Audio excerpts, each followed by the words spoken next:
Are you a member of, or do you associate with any members of the YouTube organization known as Casual Classroom? There are few titles in the world of comic books that carry as much weight as Watchmen. A comic that has been called groundbreaking, perfect, and absolutely unadaptable. One that you can read any day, any time. Just don't make it your first comic. Guess what mine was?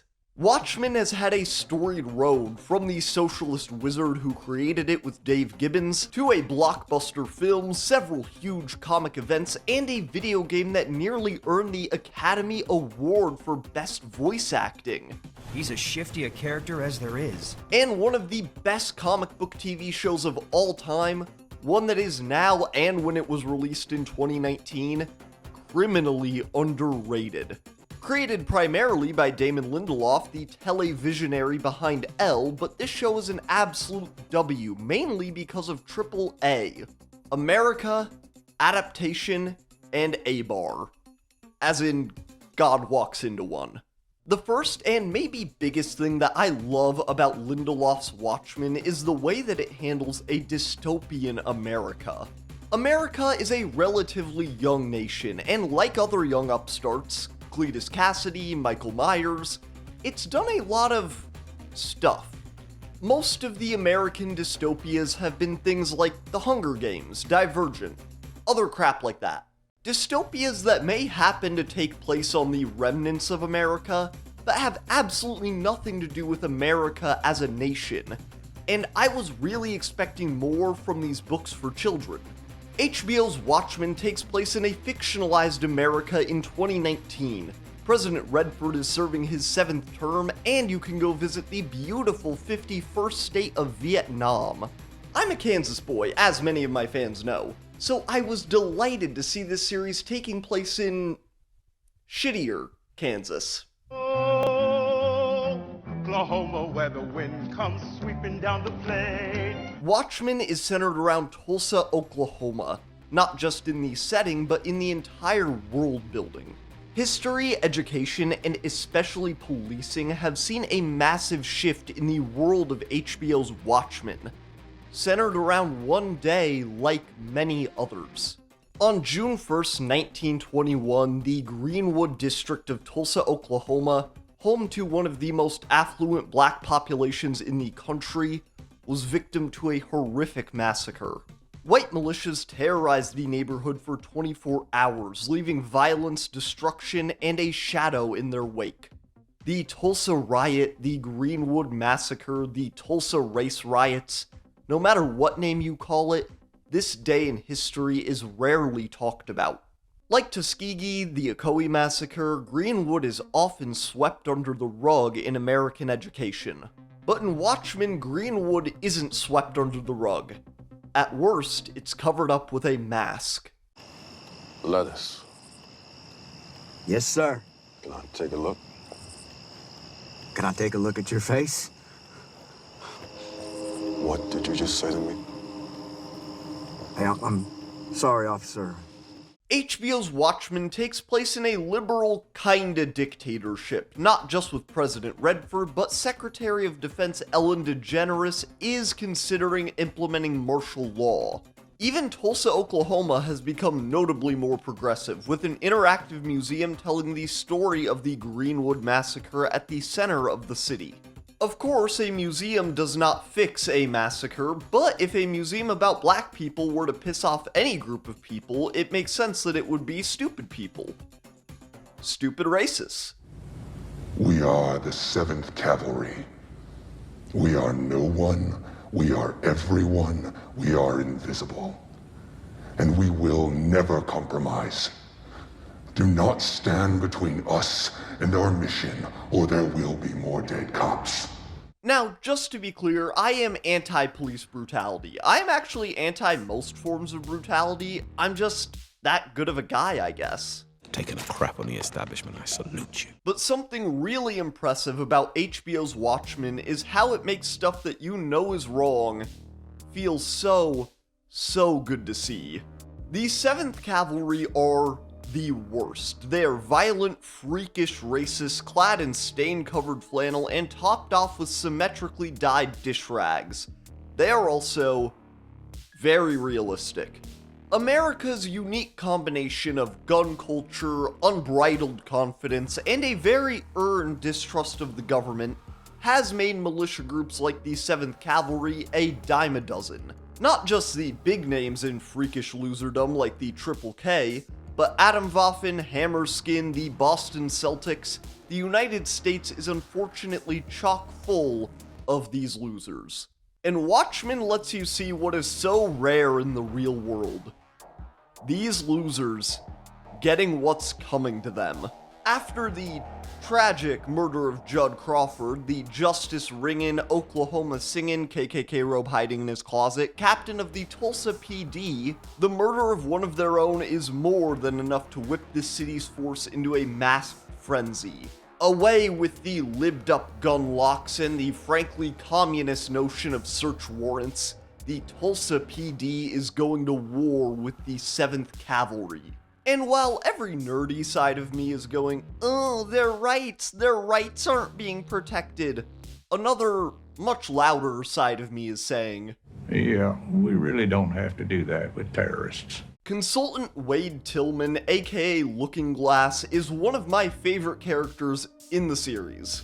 A reflection, of the original series' Rorschach, but one whose hatred of whores and politicians has been replaced by a commitment to the law. If you grew up in the Great Plains areas, Wade is such a familiar character. You probably see like 2 Wades at the gas station and 7 at your family reunion. His deep accent and collection of howdies may make you wary of Glass at first, but all he hides under that layer of reflectitine is a massive heart. Why would I interrogate you? You're a cold motherfucker, Glass. Then why am I crying under here? Every character from the original comic has an echo of themselves in this new cast, some of them even just being echoes of themselves.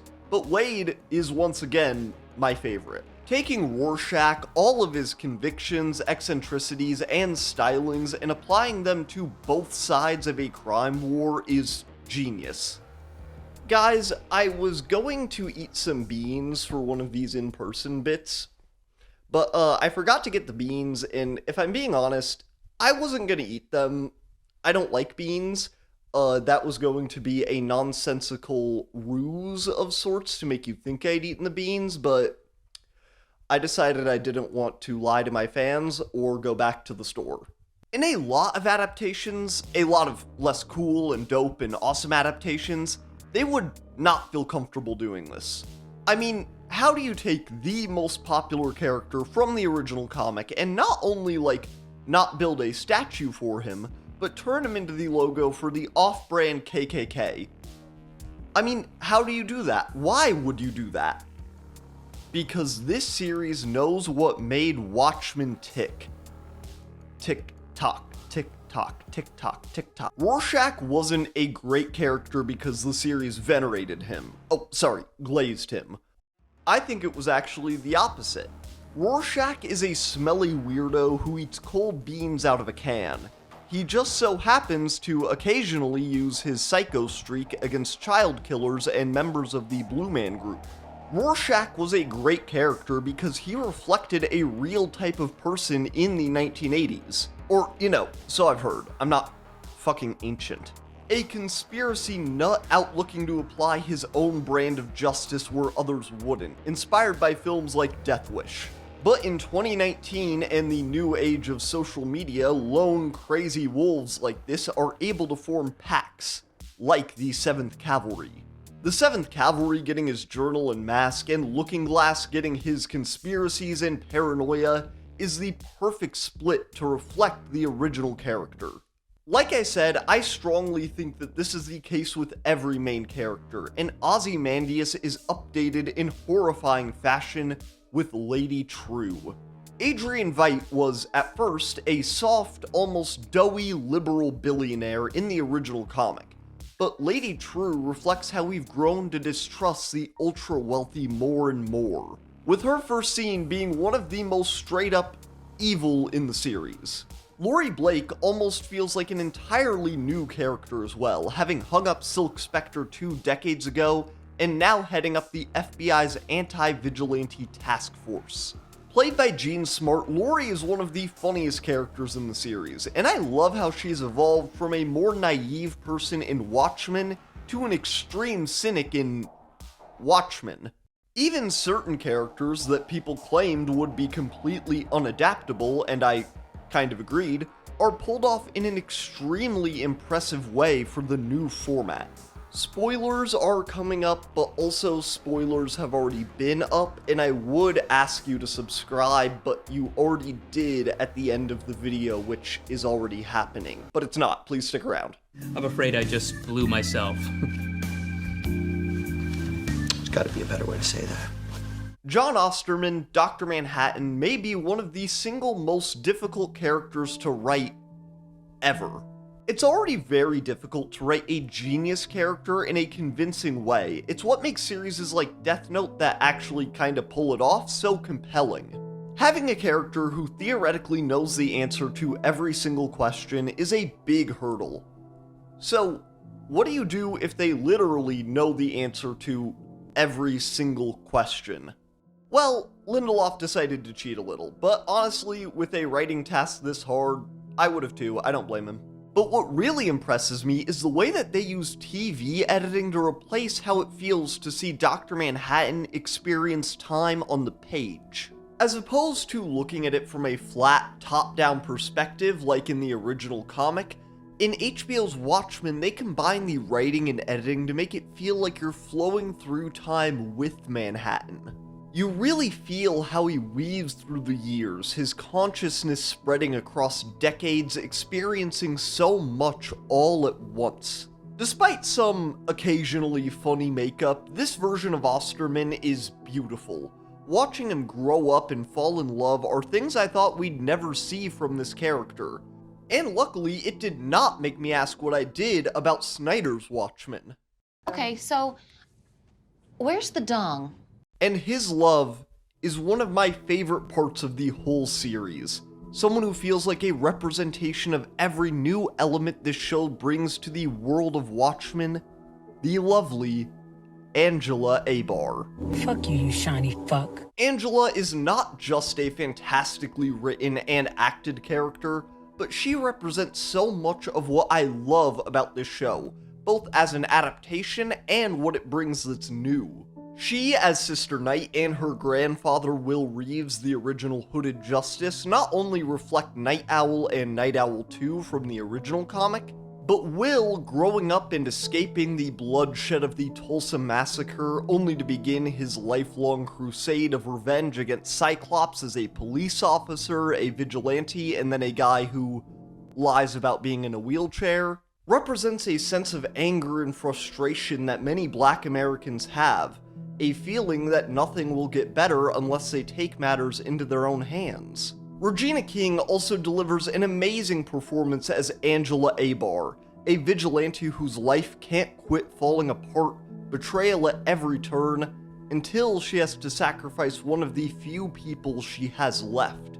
And Yahya Abdul-Mateen II is another one of the strongest marks in this series, both as the basically perfect husband Cal, the full blue Dr. Manhattan, and somewhere in between, where he just got to walk around set naked and make everyone look at how jacked and hung he is. That seems like a cool job. He and Angela's relationship is a really beautiful thing. This experience of complete and total trust between two different beings who almost shouldn't be able to understand each other at all. I feel like Alan Moore probably hates the idea of Dr. Manhattan falling in love. The original Watchmen was built on turning the hokey and hopeful conventions of superhero comics around, but he also hates showers, fun, and everything else, so. In the original Watchmen, the reveal that Adrian dropped the squid 35 minutes ago is so effective, especially at the time, because you just don't expect the story to take such a dark, definitive turn, for a villain to so thoroughly defeat the hero at the height of the story. But in HBO's Watchmen, for all it adds to the story, I think my favorite thing may be a newfound sense of hope. While there may be a freakish militia running around controlled by an even freakisher shadow organization trying to attain the powers of an even freakisher metaphysical god, there's also healing, love, and happiness. The psychotic villain who slaughtered thousands of people in an instant and traumatized millions more gets to save the day, before finally being put behind bars. Wee-oo, it's the YouTube police here. I'm arresting all of you YouTubers from the past who lied and said that this show was bad. I hate you. HBO's Watchmen is an absolutely incredible series, from the characters to the writing, the shots, the soundtrack, and especially the world building. But like every great show, besides Veep, a perfect show, Watchmen does have some flaws. Excuse me? Jeremy Irons delivers an incredible performance as Adrian Veidt. He does such an incredible job that from the very first second you see him, you're like, yeah, that's Ozymandias. Watching his escape from the manor on your first watch through is incredibly intriguing. On a rewatch though, The main plot in Watchmen is an incredibly fast-paced mystery, facing a hateable force in the 7th Cavalry, even on rewatch. However, rewatching Adrian trying to escape Europa feels a little bit like just watching someone remake a Rube Goldberg machine, but like, really slowly. That being said, Irons' portrayal of this man who genuinely does feel just a little guilty for the horrible massacre he committed is extremely compelling. And his Ozymandias suit looks literally perfect. It's one of the best comic book suits ever. The only other thing I can even kind of fault this show for is that my favorite character, Looking Glass, got a little sidelined towards the end of the series. But even then, his journey from a seemingly broken man unsure of what's real or what's not, into a man staring down the tank of the squid that's plagued his brain for years, is awesome. I would say that classic thing of like, oh, my only other complaint is that there isn't more of this, but no, there's enough. There's enough Watchmen. Watchmen is done. No more Watchmen in anything. It's done. You can put one of them in Mortal Kombat and then it's done. A sequel to Watchmen is something that I've never felt like we've needed. So I am all the more impressed by how incredible HBO and Lindelof's Watchmen is. But that is the video for this week, y'all. Thank you so much for joining me as always. I will see you next time. Goodbye.